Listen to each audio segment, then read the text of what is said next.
본 방송에서 제공하는 투자 정보는 투자 판단에 대한 조언입니다.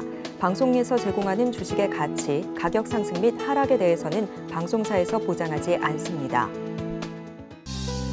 시청자 여러분 안녕하세요. 오늘장 이슈를 점검하고 내일장을 대비하는 오늘장 내일장 진행의 문정훈입니다. 전일장에도 뉴욕 증시는 경제 지표와 국채 금리에 반응하면서 움직임을 보였는데요. 특히 연준위원회 발언에 더욱 주목하면서 3대 지수 일제히 상승 마감했습니다. 지난주 신규 실업보험 청구자 수가 전주보다 줄었고 또 지난해 4분기 노동 비용 비율과 생산성은 각각 오름세를 보였는데요. 이렇게 되면 실업은 줄고 노동 비용은 예상보다 높아지면서 인플레이션에 대한 우려는 더욱 커지게 된 겁니다. 또한 이미 4%대를 돌파했던 이 10년물 국채 금리가 또 오르며 4.09%까지 상승을 했고요. 2년물 국채 금리는 지난 2007년 여름 이후 가장 높은 수준을 기록했습니다. 여러모로 증시에는 악재가 가득했던 상황이지만 이 비둘기파적 발언을 쏟아낸 연준 위원들 덕분에 투심이 회복된 듯합니다. 이 애틀랜타 연은 총재는 여전히 느리고 꾸준한 인상이 적절한 방침이다라며 밝히면서 3월 FOMC에서 이 0.25%포인트 인상을 강력히 지지한 바 있습니다. 이에 약세를 보였던 뉴욕 증시가 상승 전환하며 이렇게 상승 마감한 모습인데요. 한편 테슬라는 투자자의 날 행사에서 이 신차에 대한 구체적인 내용이 발표되지 않자 투자자들이 실망감을 표하며 5%대 급락세로 마감했습니다. 국내 증시도 뉴욕 증시와 같은 행보를 보이고 있습니다. 하지만 코스피 지수 외인의 매도세에 오전 장중 한때 약보합권으로 밀리기도 했는데요. 이렇게 등락을 거듭하는 장중 상황에 보다 꼼꼼한 투자 전략 원하신다면 오늘 저희 방송과 끝까지 함께해 주시기 바랍니다.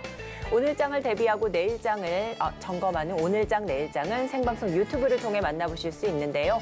유튜브에서 서울경제TV를 검색하시면 실시간 스트리밍 참여 가능합니다. 또한 본 방송에서 제공하는 정보는 투자 판단에 대한 조언일 뿐 해당 주식의 가치와 수익률은 보장하지 않습니다. 아울러 서울경제TV와 서울경제신문은 당사의 브랜드입니다. 최근 당사를 사칭하는 피해가 늘고 있으니 각별히 유의하시기 바랍니다. 그럼 본격적으로 오늘장 내일장 출발합니다.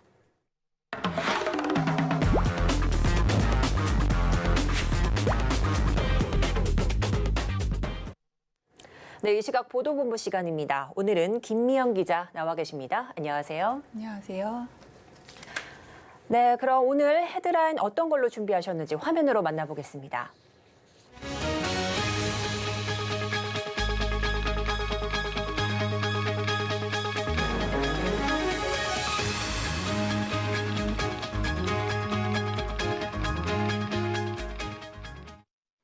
네, 첫 소식입니다. 이 계절은 봄을 향해 가고 있지만 경기 침체 영향으로 반도체업계 겨울은 더욱 깊어지고 있는 듯합니다. 이 지난해 반도체 4분기 이 반도체 D램 매출이 크게 줄었는데 현재 상황 좀 자세히 짚어주시죠. 네, 반도체 수요가 줄면서 메모리 반도체의 대표인 D램 매출이 전분기보다 약 30% 줄었습니다. 대만의 시장 조사 업체 트렌드포스에 따르면 지난해 4분기 글로벌 D램 매출은 122억 8,100만 달러로 3분기보다 32.5% 감소했습니다. 이 같은 감소폭은 글로벌 금융위기가 닥쳤던 2008년 4분기 36%에 육박한 수준입니다. 트렌드포스는 매출 급감의 주요 원인을 수요 위축으로 인한 평균 판매 단가 하락이라고 분석했습니다. 실제로 작년 4분기 서버용 D램 가격은 전분기 대비 35%나 급락했습니다. 네, 이 급락세가 조금 심각해 보이는데 그렇다면 구체적으로 이 업체별 상황은 좀 어떻습니까? 네, 우선 업계 1위 삼성전자 역시 반도체 겨울을 피하지 못한 모습이었는데요. 삼성전자의 4분기 매출은 55억 4천만 달러에 그치면서 3분기보다 25% 이상 감소했습니다. 하지만 이와 별개로 삼성의 시장 점유율은 40.7%에서 45.1%로 4.4%포인트 상승했는데요. 트렌드포스는 이에 대해서 삼성전자는 가장 공격적인 가격 경쟁을 펼치면서 전반적인 수요 부진에도 불구하고 출하량을 늘릴 수 있었다고 설명했습니다. 삼성전자를 제외하고는 대부분 매출과 시장 점유율이 하락했습니다. 2위인 SK하이닉스의 4분기 매출은 전분기보다 35.2% 감소했고 시장 점유율도 3분기 28.8%에서 4분기 27.7%로 하락했습니다. 3위 마이크론도 4분기 매출이 28억 2,900만 달러로 전분기보다 41.2%나 급락했으며 시장 점유율 역시 26.4%에서 23%로 3.4%포인트 내려갔습니다. 네, 이렇게 업계 1위이자 국내 증시 시총 1위인 삼성전자까지도 피해가지 못한 반도체 겨울 좀 살펴봤습니다. 이제 다음 소식으로 넘어가 보겠습니다. 단군 이래 최대 재건축으로 좀 주목받고 있는 곳이 있죠. 바로 올림픽파크 포레온 아파트의 무순위 청약 물량이 좀 확정이 됐다는데 관련 내용 좀 짚어주신다면요. 네, 오늘 둔촌주공조합과 시공사업단은 한국부동산원 청약홈에 올림픽파크 포레온 무순위 청약자 모집 공고문을 게재했는데요.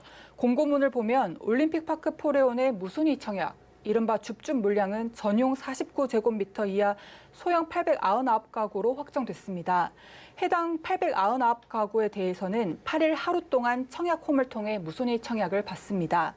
앞서 올림픽파크 포레온은 지난달까지 4,768가구에 대한 일반 분양과 당첨자 계약이 진행됐고 최종 3,869가구가 계약됐습니다.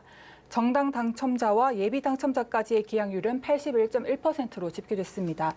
이 가운데 전용 59제곱미터와 84제곱미터 총 2,725가구는 지난달 예비 당첨자 계약에서 완판됐고 초소형인 전용 29에서 49제곱미터 261가구 가운데 899가구가 미계약돼 무순위 청약으로 나오게 됐습니다.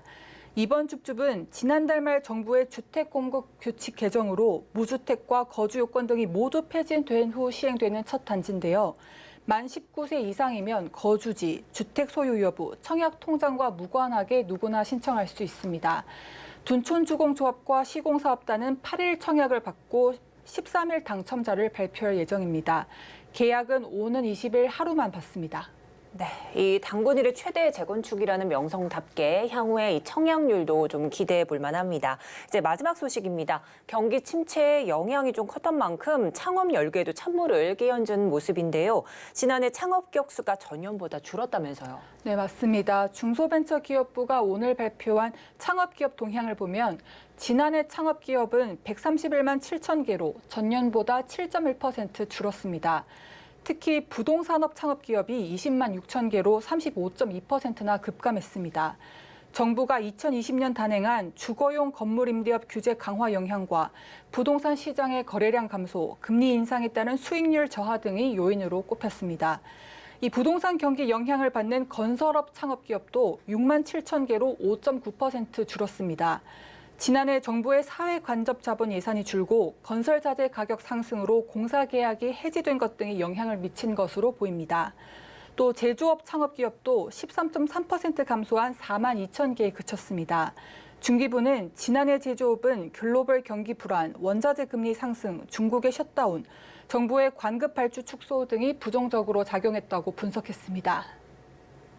네, 그렇다면 이제 반대로 늘어난 업종도 있을까요? 네, 도소매업 창업기업은 비대면 소비 문화 확산과 전자상거래 증가 영향으로 7.3% 늘어나면서 45만 6천 개로 집계됐습니다.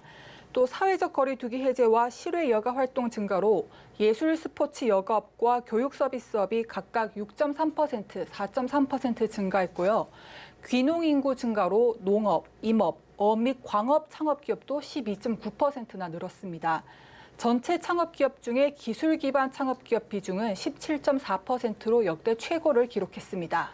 네, 이렇게 반도체 혹한기부터 창업시장 이야기까지 현재 김미영 기자와 함께했습니다. 오늘 도움 말씀 감사드립니다.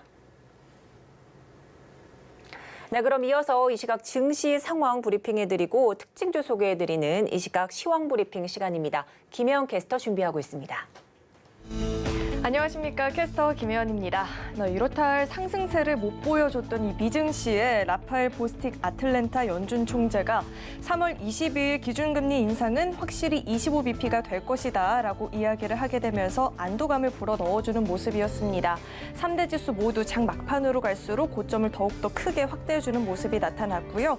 우리 시장도 이 같은 훈풍을 이어받으면서 오늘 갭상승 출발을 보이게 되었습니다. 다만 이 시간이 갈수록 양대 지수의 흐름은 흐름은 엇갈리고 있는데요. 자세한 이 시각 지수 상황부터 살펴보도록 하겠습니다.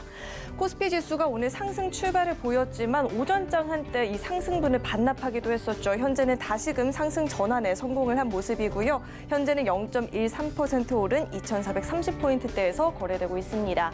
오늘 코스피 시장에서는 화학 관련한 업종들 그리고 의약 관련한 업종들 상승세에 눈에 띄고 있습니다. 이어서 코스닥 지수도 확인해 보시죠. 반면 이 코스닥 지수는 시간이 갈수록 계속해서 이 견조한 상승 흐름이 나타나고 있습니다. 현재는 1.47% 오른 모습이고요.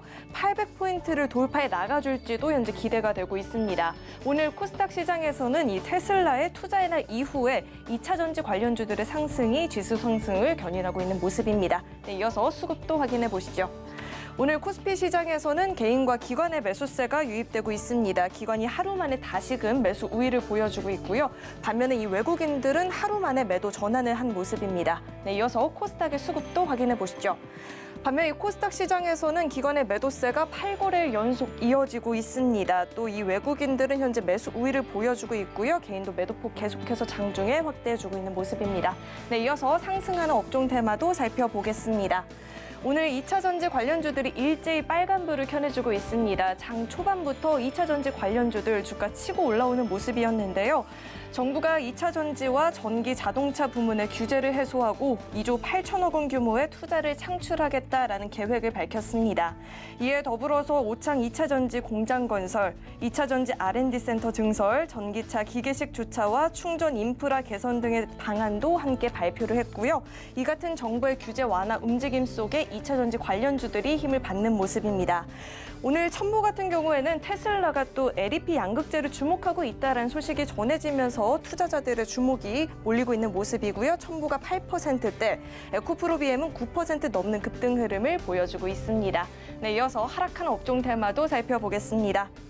네, 오늘 보험 관련주들은 큰 움직임을 보이지 못하고 있습니다. 지난주까지만 하더라도 이 보험주들이 일제히 강세 흐름을 보였었죠. 새 회계 기준을 적용하게 되면서 보험주들에게 훈풍으로 작용을 하게 된 건데요. 회계 기준이 바뀌게 되면서 보험사들은 기존 원가로 평가하던 이 보험사들의 부채를 시가로 평가하게 됐습니다. 적용하게 된다면 금리 인상 시 현재 가치에 대한 할인율 상승으로 보험사들의 부채가 줄어들 수 있다라는 전망들 나왔죠. 이에 따른 기대감과 호실적까지 겹치게 되면서 주가 강세를 보였는데요. 오늘 장에서는 이 지수 반등에도 불구하고 차익 실현 매물들이 나오면서 약세 흐름 보여지고 있습니다. 삼성화재가 현재 3%대 하락세를 보이고 있고요. 하나손해보험도 3%대, 현대해상은 현재 4%대 하락세를 보이고 있습니다. 네, 이어서 증시 탑10 확인해 보겠습니다. 오늘 삼성전자가 약세 흐름을 보이고 있죠. 지난해 4분기 가격 인하에도 불구하고 삼성전자의 디램 매출은 25% 하락을 보였다라고 합니다. 네이버와 카카오도 오늘은 강보합권 수준에서 움직이는 모습이고요. 이어서 서울경제가 뽑은 특징주도 확인해 보겠습니다. 미래산업은 중국 정부가 메모리칩 제조업체인 양쯔 메모리 테크놀로지에 2조 2,441억 원을 투자한다는 소식에 이 회사의 반도체 검사 장비 납품한 이력이 있는 미래산업 강세 보여지고 있고요. 서진시스템은 지난해 호실적 달성에 힘을 받으면서 장중에 10% 가까운 오름세를 기록해주고 있습니다. 효성 첨단 소재는 탄소 섬유 생산 능력 확대 기대감에 갭상승 출발 이후에 계속해서 탄력을 확대해주고 있는 모습 현재 나타나고 있습니다. 네, 그럼 먼저 셀트리온부터 자세히 살펴보도록 하겠습니다.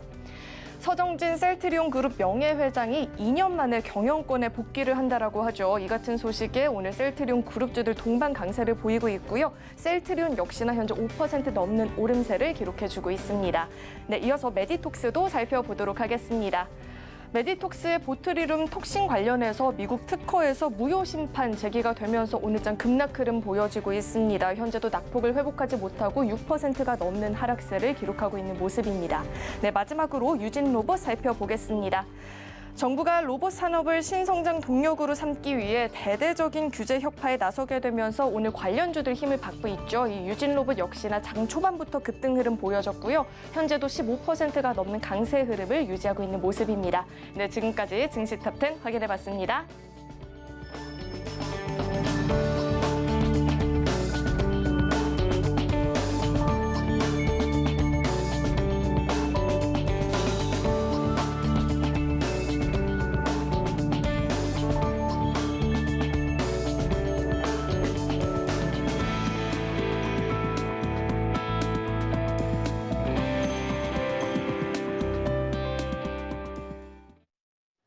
네, 이 시각 외국인과 기관의 수급 상황 살펴보는 수급 포착 시간입니다.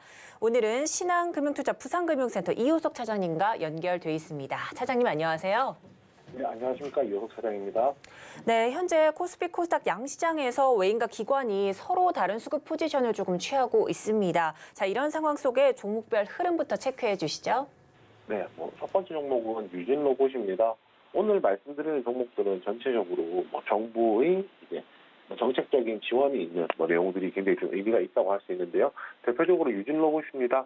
정부가 이제 로봇 산업을 신성장 먹거리를 육성하기 위해서 대대적으로 규제를 협파하려는 이 움직임을 좀 보여주고 있는 상황이고요. 그 과정에서 이제 관계부처 합동으로 첨단 로봇 규제 혁신 방안이라는 것을 발표를 했습니다. 모빌리티라든지 세이프티, 협업 보조, 인프라 4대 분야가 이제 핵심 분야를 중심으로 해서 한 51개, 51개 정도의 과제가 지금 선정이 된 상황인데요. 그리고 이것을 이제 그 중에서 한 76% 정도 되는 39개 과제는 2024년까지, 그러니까 내년까지 굉장히 좀 빠르게 추진할 내용이라는 것이 좀 의미가 있다라고 할 수 있습니다. 결국에 이제 로봇 관련한 로봇이라는 것이 신성장 동력이라는 데는 의문부호가 없겠지만 이것이 사람들에게, 이제 투자자들에게 좀 현실화되는 데까지는 시차가 좀 벌어진다는 점 생각해 보았을 때, 이 내용이 이제 정책적인 지원이 따른다라고 하면 생각보다 그 괴리감이 많이 줄어들 거라고 생각을 하거든요. 그런 부분에서 오늘 관련된 로봇 관련주들 많이 움직인다고 판단을 하고요. 그 다음은 이제 이지케어텍입니다. 비대면 진료와 관련된 내용인데요.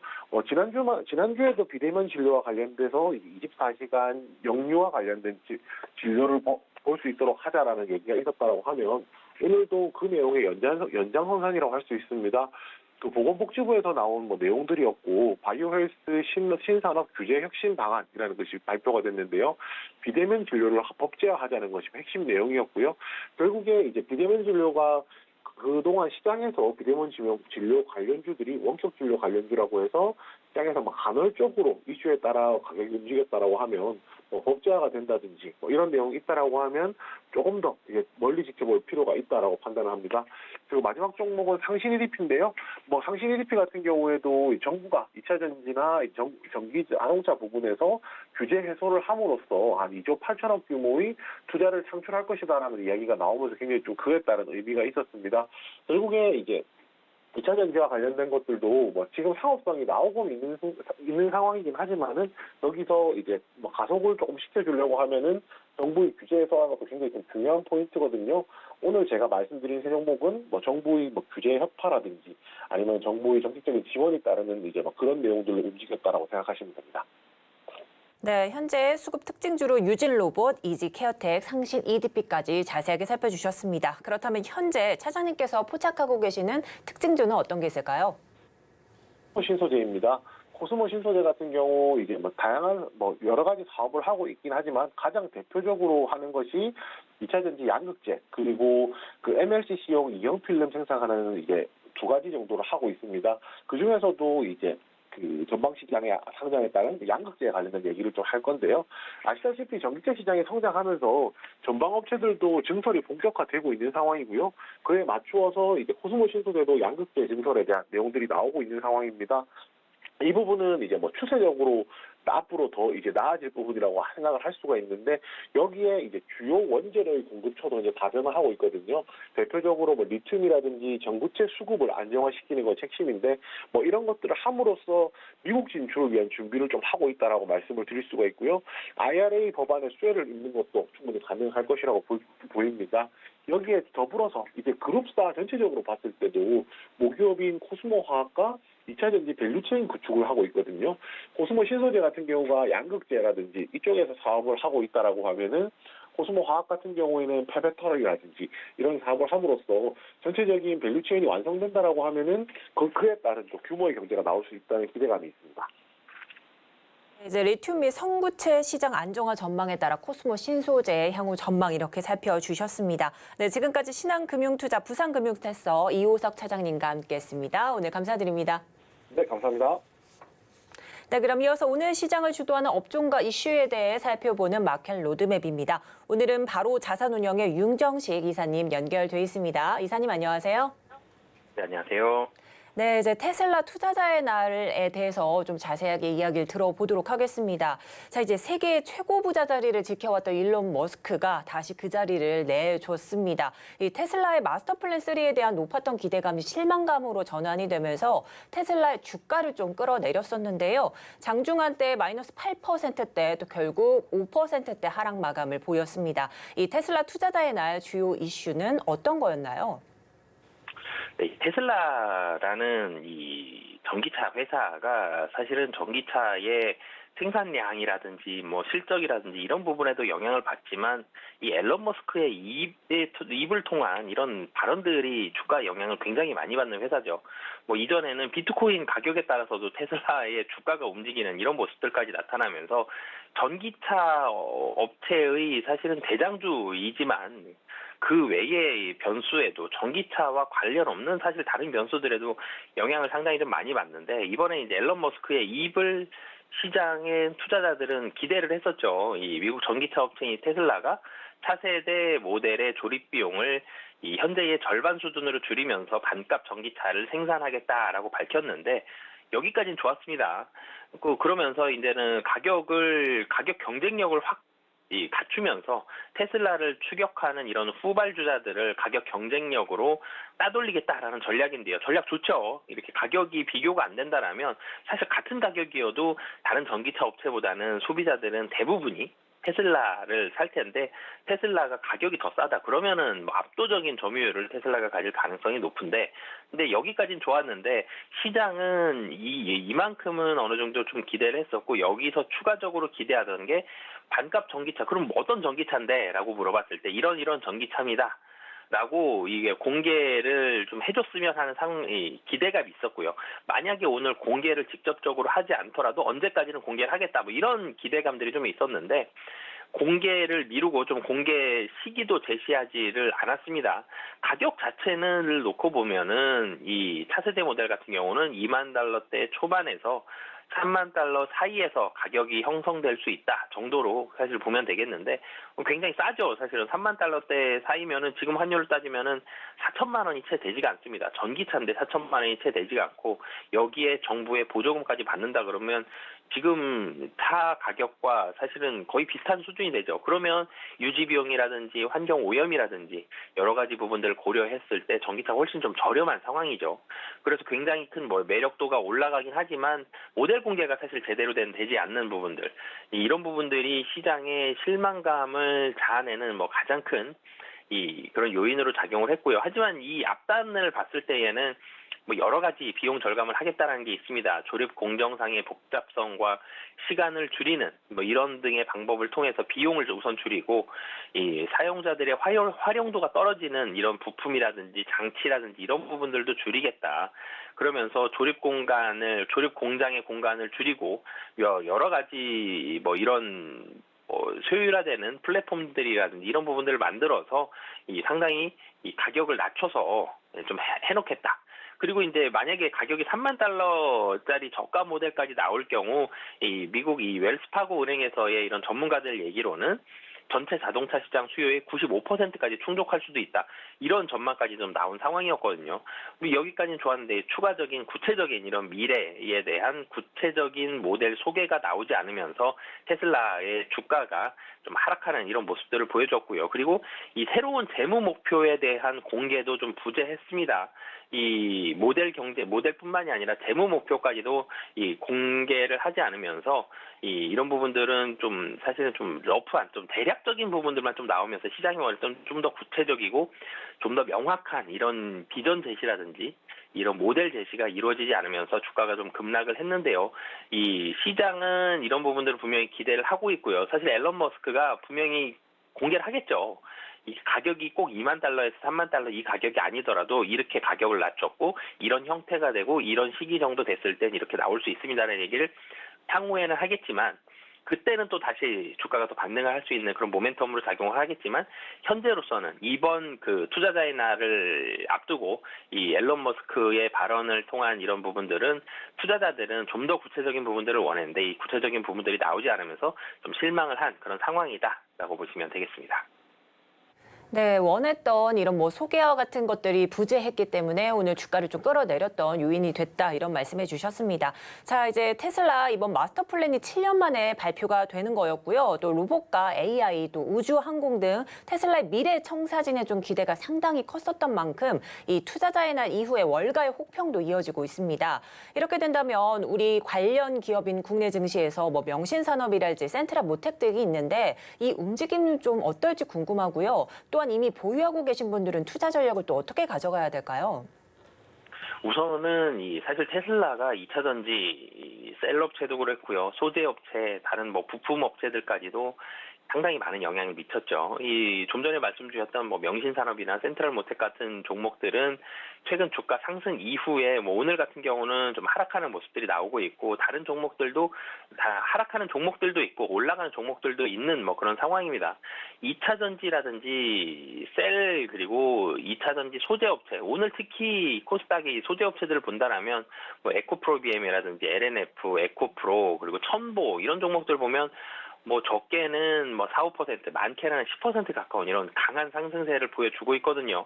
그러면서 이런 업체들은 주가에 호조세를 보여주고 있습니다. 굉장히 좋은 모습들, 엄청나게 강한 그런 모습들을 보여주고 있고 오늘 코스피보다 코스닥이 강한 이유가 수급적으로는 외국인이 많이 사주고 있지만 시장을 이 섹터별로 본다면 이 2차 전지 소재 업체가 코스닥의 상승을 주도하고 있는 1번이거든요. 뭐 그 다음에는 바이오도 끌어주고는 있지만 그만큼 2차 전지 소재 업체들이 코스닥 시장에서 굉장히 강한 모습을 보여주고 있는데 이 모습은 물론 이제 추가적인 모멘텀들도 가지고 있고요. 실적이 좋다라는 부분들 이런 부분들까지 좀 가지고 있기 때문에 오늘 호조세를 지속을 하고 있고요. 이 전체적으로는 특정 어떤 업체에 납품을 한다. 단기적으로 뉴스가 나오면서 투심이 개선이 되는 그런 상황이 있을 수 있겠지만 조금 더 길게 봤을 때는 확실히 실적이 좋아지는지 얼만큼 실적이 좋아지는지 이 실적 성장에 좀 더 포커스를 맞추시면서 주목을 해보셨으면 좋겠는데요. 이유가 코스피도 그렇고요, 코스닥도 그렇고 상단 자체가 좀 막혀져 있습니다. 상단이 막혀져 있는 상황에서는 좀 더 확실한 숫자라든지 확실한 이 모멘텀에 접근을 하고 싶기 때문에 단기적으로는 이런 부분들이 뉴스가 될 수 있겠지만 조금 더 길게 봤을 때는 숫자로 얼마나 찍히는지 실적이 얼마나 좋아지는지 이런 부분에 포커스를 맞춰서 보시면 좋을 것 같습니다. 네, 말씀해 주신 것처럼 좀 실망하기엔 아직 이르다라는 분석도 있는데 이제 오늘 장만 해도 앞서 짚어주신 것처럼 첨보가 이 테슬라 리튬 인산철 배터리 수혜 기대감으로 움직임을 좀 보인 것으로 풀이가 됩니다. 이 앞으로 테슬라 리튬 정제 사업이나 생산 비용 축소가 우리 시장에 미칠 영향은 좀 어떻게 보실까요? 우선 테슬라에 직접적으로 납품할 수 있는 그런 가능성이 있는 첨보처럼 그런 가능성이 있거나 직접 납품하고 있는 이런 업체들은 직접적인 수혜가 예상이 됩니다. 그렇기 때문에 이런 업체들은 계속적으로 얼마나 매출이 나오는지 얼마나 이익이 나오는지 이런 부분들을 계속적으로 좀 체크를 해보시면 좋을 것 같고요. 이 생산 비용은 하지만 계속적으로는 축소를 하겠다는 의지는 밝혔죠. 오늘 뭐 전체적으로 어떤 모델이 확정적으로 얼마이고 언제 나오고 이런 부분들을 구체적인 부분들을 내놓지 못했지만 비용을 줄이겠다. 이 비용을 줄여서 생산하는 판매 단가를 낮춰보겠다라는 얘기를 분명히 했기 때문에 생산 비용을 축소한다라면 납품하는 업체들의 마진율도 계속적으로 좀 줄여갈 가능성이 높습니다. 그렇기 때문에 생산 비용 축소에 따라서 직접적인 납품하는 업체들은 시간이 흐르면 흐를수록 수혜도는 좀 감소할 것으로 보여지고요. 그리고 완성 전기차 업체들과는 이제는 가격 경쟁이 시작이 될 날이 머지 않았다는 얘기죠. 지금은 완성 전기차 업체가 가격보다는 성능 그리고 한 번 충전에 몇 킬로까지 갈 수 있느냐 그리고 얼마나 사고가 덜 나느냐 이런 부분들에 포커스를 많이 맞췄다라면 이런 부분들은 곧 해결이 되겠죠. 머지않은 1, 2년 내에 수년 해결이 되겠고 그 이유는 가격 경쟁력입니다. 이 가격 경쟁력으로 인해서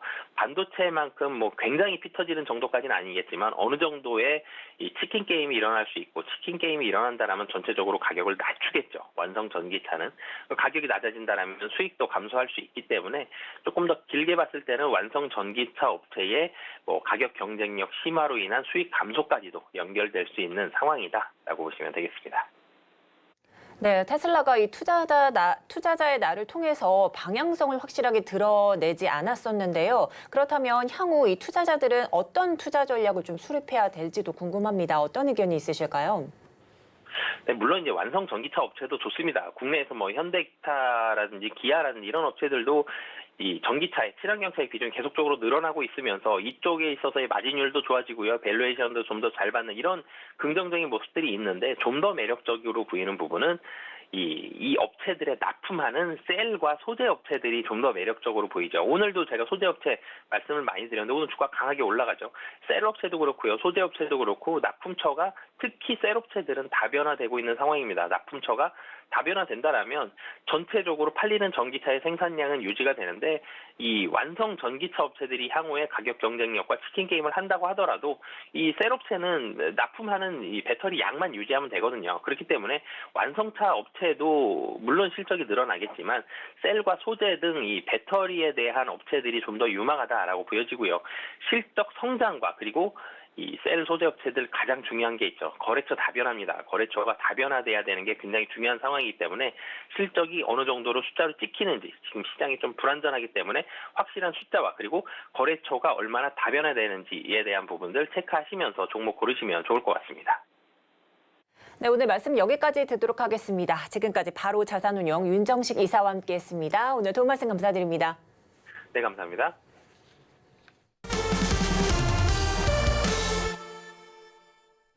네, 글로벌 금융 핵심 이슈를 알아보는 배종찬의 통통 경제 시간입니다. 매주 이 시간에는 이 시장을 주도하는 핵심 현안을 통통 튀는 배종찬 소장님과 함께 통통하게 채워가는 시간 가져보도록 하겠습니다. 소장님 모셔봅니다. 안녕하세요. 안녕하십니까?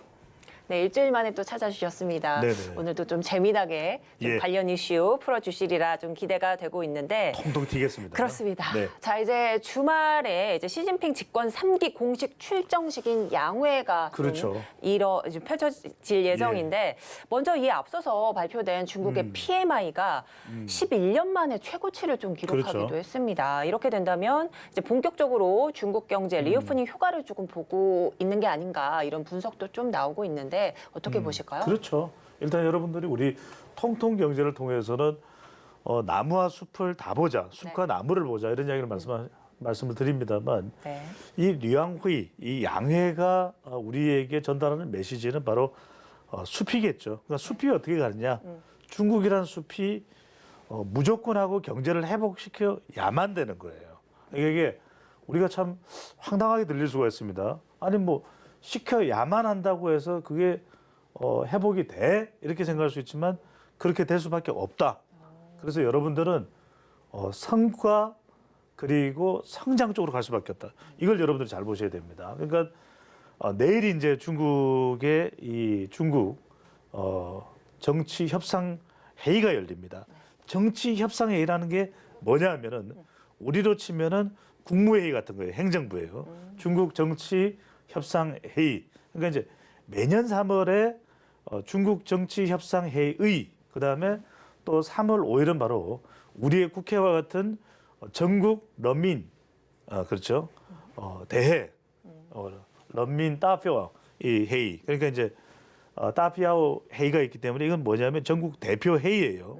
이거는 뭐냐면 우리로 치면은 국회입니다. 네. 그러니까 그래서 양회 양 두 개가 열린다고 해서 양회가 되는데 3월 중순까지 열려요. 그러니까 무슨 얘기냐면 우리로 치면은 행정부의 국무회의, 네. 그 다음에 우리로 치면은 국회와 같은 전국 인민 대표 회의가 두 개 열린다. 그래서 류양회의 이게 이제 양회가 되는 거예요. 네네. 여기서 다 결정을 한다.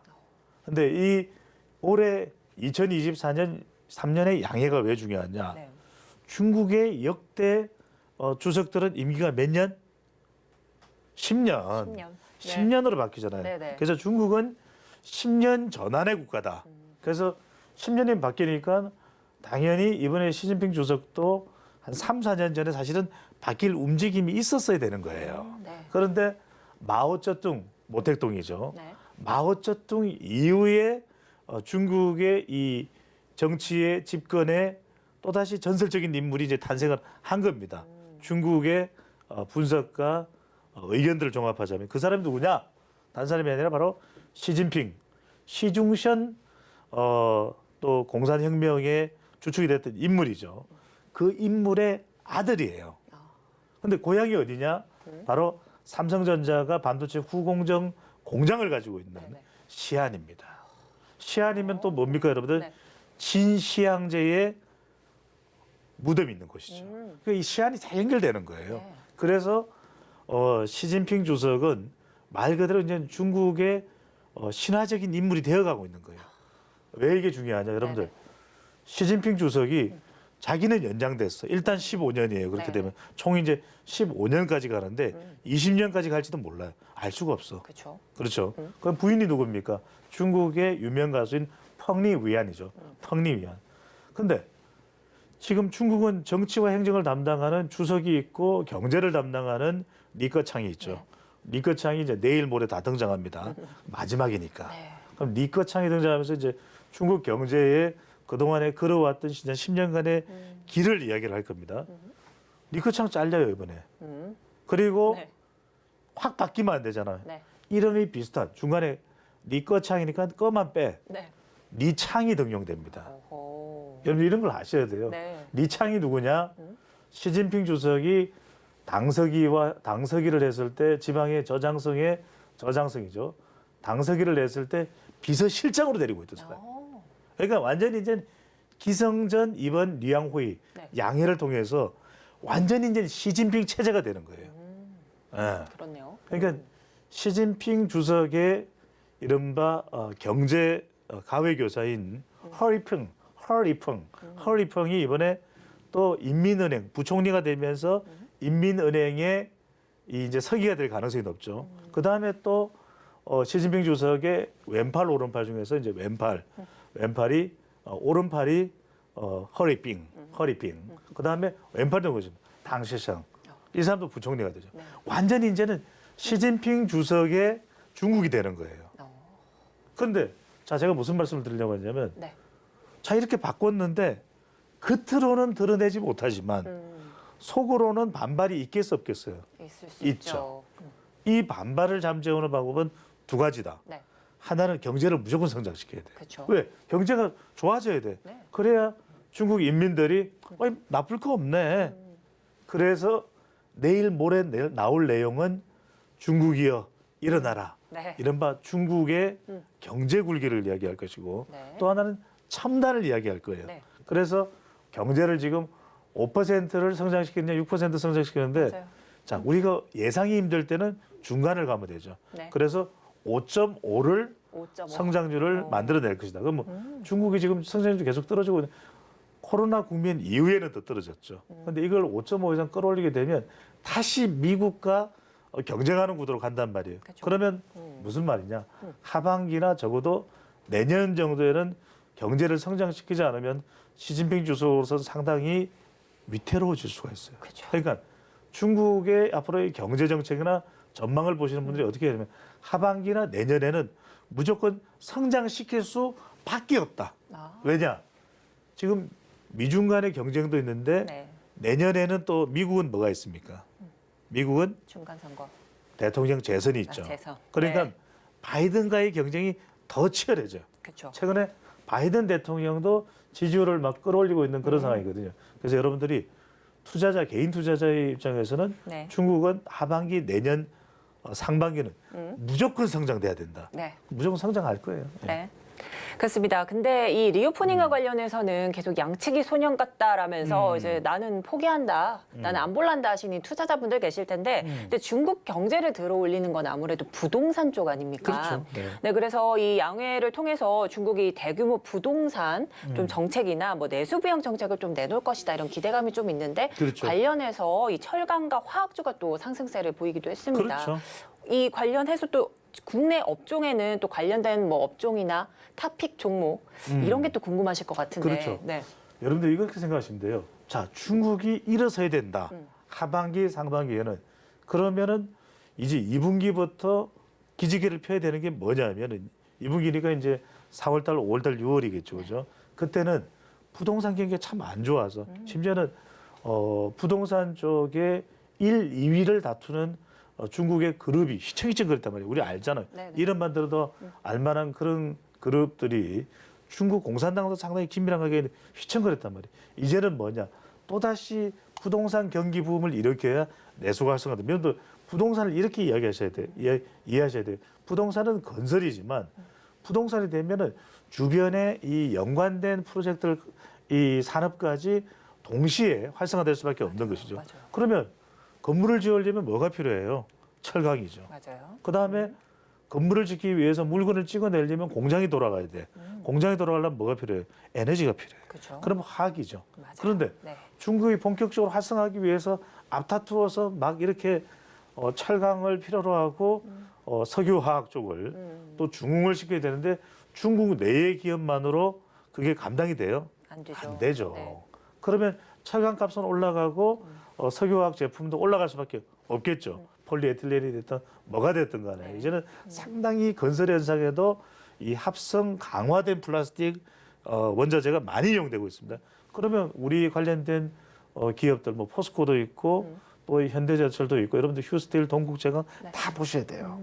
이런 기업들이 왜냐하면 이제 미국으로 수출하는 관관이나 파이프도 있겠지만 우리가 그 외에도 지금 관련된 스틸이 붙는 기업들 여러분들 주목을 해주셔야 돼요. 중국 쪽에 길이 열리면 네. 중국의 경우에는 딱히 미국처럼 아주 엄격한 커터제를 운영하고 있지는 않거든요. 지금 우리 산자부에서 2015년에서 17년 기록 가지고 자꾸 이 커터제 이야기를 하는데 중국은 그보다는 덜하단 말이에요. 네. 그러니까 돌파구가 말이 되겠죠. 또 중국 조선 쪽도 부응할 수밖에 없겠죠. 네. 조선이 뭐예요? 다 후판, 두터운 판, 맞아요. 두터운 네. 판이잖아요. 요걸 대줘야 돼요. 그러니까 우리가 생산해서 거제도나 우리가 울산으로 현대중공업으로 가는 물량도 있겠지만 중국에서 와이나 돈 더 줄게 사 보내줘 네. 이러면은 우리가 공급할 수밖에 없거든요. 그러니까 그렇죠. 스틸이라고 이런 붙는 기업들에 여러분들이 좀 주목을 하실 필요가 있겠다라는 거. 화학도 마찬가지로 네. 중동을 생각하면 우리가 중자 들어가는 거 두 가지요. 중동 아니면 중국이에요. 근데 롯데케미칼은 중동 쪽으로 상당히 이 연계가 돼 있는데 네. 중국 쪽으로는 여러분들 아직 그래도 뭐 한화라든지 또 기존에 우리가 전통적인 화학 그룹들이 SK가 있죠. 네. 이쪽이 좀 많이 교두보가 형성돼 있어요. 그 기업들이 여러분들 좀 눈여겨보시고 주목을 해서 보실 필요가 있겠습니다. 네. 원 토픽은 조금 이따 말씀드릴게요. 네, 그렇습니다. 자, 이제 업종들 어느 정도는 이렇게 다 살펴주셨는데 그래도 이 중에서 소장님의 최선호 업종이 뭔지 궁금하실 시청자분들 많으실 것 같습니다. 그와 함께 탑픽 종목을 좀 꼽아주신다면 어떤 게 있을까요? 저는 그래서 뭐 철강화학도 말씀드렸습니다. 여러분들 개별 종목은 또 우리 서울경제 TV, 네. 센 TV에서 세요. 네. 그래서 이제 보여주시는 그 내용들을 네. 참고하시면 될 것 같고 네. 항상 제가 중국을 말씀드릴 때는 항려면화, 항리미엔화, 예, 항려면화가 항공이고 여행이고 네. 그다음에 면세점이고 그다음에 화장품이다. 다 이런 리오프닝 말씀. 관련주네요. 그렇죠. 그래서 저는 이제 중국 리오프닝 쪽에 기대를 걸 만하다. 왜? 좀 중구장대한 것은 일단 여러 가지가 뭐 제반 여건이 필요하잖아요. 네네. 그런 상황이기 때문에 그거 외에 가볍게 들어갈 수 있는 게 뭐냐? 가볍게 들어갈 수 있는 것이 중국도 이른바 한자녀 정책이 나오면서는 네네. 상당히 입시에 대한 부분이 중점됐단 말이에요. 근데 최근에 우리 국내에서도 이 OTT를 통해서 각광을 받고 있는 미디어 컨텐츠가 뭡니까? 바로 이 드라마죠. 그렇죠. K 컨텐츠입니다. 네. 그러니까 이거는 거부감이 없어요. 최근에도 중국 정부도 한한령을 사드 배치 때문에 올려놨던 한한령을 내려놓고 있단 말이에요. 그러면 스튜디오 드래곤이 됐든 우리가 또 앞으로 뭐 하이브가 됐든 뉴진스가 있죠. 우리에게는 또 JYP가 있죠. 네. 또 뭐 YG가 있죠. 그렇죠. 불핑이 여전히 우리에게는 인기예요. 그러니까 네. 이런 컨텐츠들은 중국에서 봤을 때 그 외에 뭐 드라마니까 CJ ENM도 있고 또 카카오도 있고 이런 엔터 분야를 여러분들이 저는 좀 눈여겨볼 필요가 있다. 최근에 또 하나는 이제 이 학년 면화 중에서 화장품은 좀 그렇잖아요. 이런 게 이제는 중국 관광객들이 우리 이 얼마 전에 네. 또 이 문이 열렸죠. 중국 관광객들이 이제는 단체로 올 수 있게 됐다. 네. 그렇다면 결국 한국에 대한 매력이 이거는 꺾을 수가 없잖아요. 네. 그러면 오면 또 최근에 OEM 제작으로 해서 일단은 들어가는 이 회사의 기본적인 고정 비용을 많이 낮춘 기업들이 좀 덩치가 큰 기업보다는 그러니까 LG 생건이나 또 아모레퍼시픽 같은 경우에 덩치가 크다 보니까 아무래도 움직이는데 부담이 저도 부담이 커요. 덩치가 살을 좀 빼야 되는데. 그런데 이제 가령 코스맥스 같은 경우에는 최근에 주가가 올라갔던 이유도 그런 이유예요. 또 이 시장을 좀 다변화하면서 오하이오 법인도 있고 네. 미국 시장이나 이런 쪽에 여러 군데를 좀 뚫어놓는 그런 것들에 있어서 여러분들이 좀 주목을 해보실 필요가 있고 아까 말씀드렸던 엔터테인먼트 네. 그다음에 이제 소비주 쪽이죠. 소비주.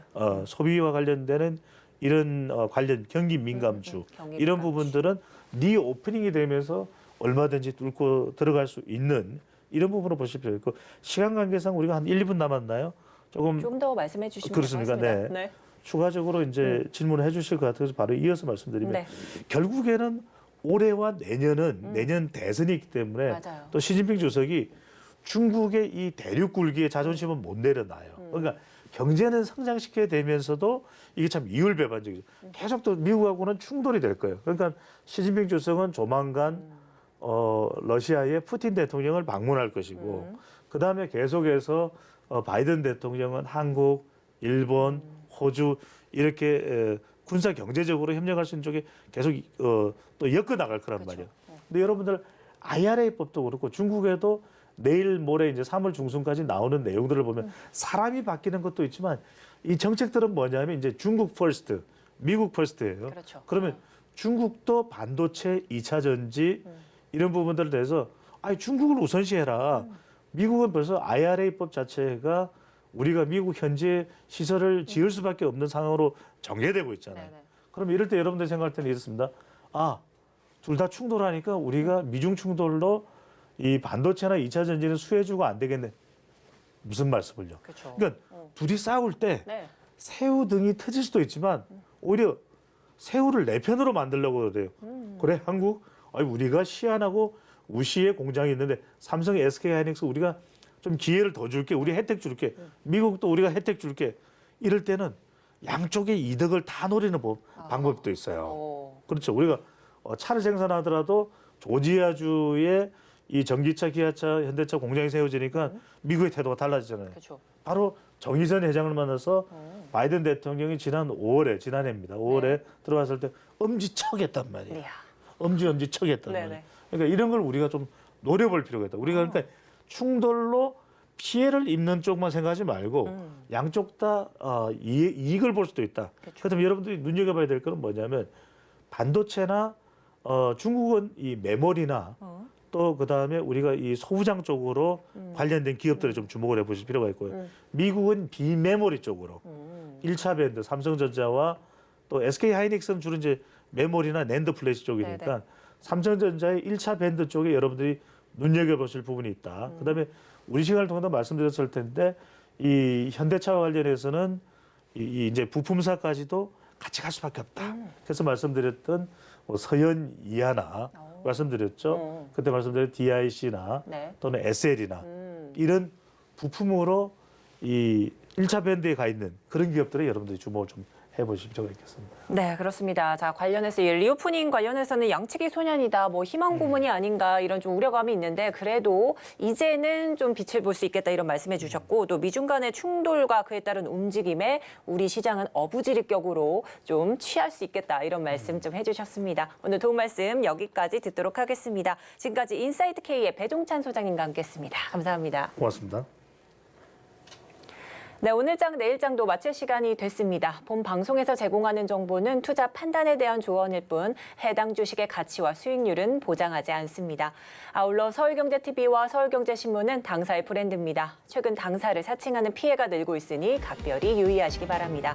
저희가 준비한 소식은 여기까지입니다. 저는 잠시 뒤 마감 임박 60분의 승부로 돌아오겠습니다. 함께해 주신 여러분 고맙습니다.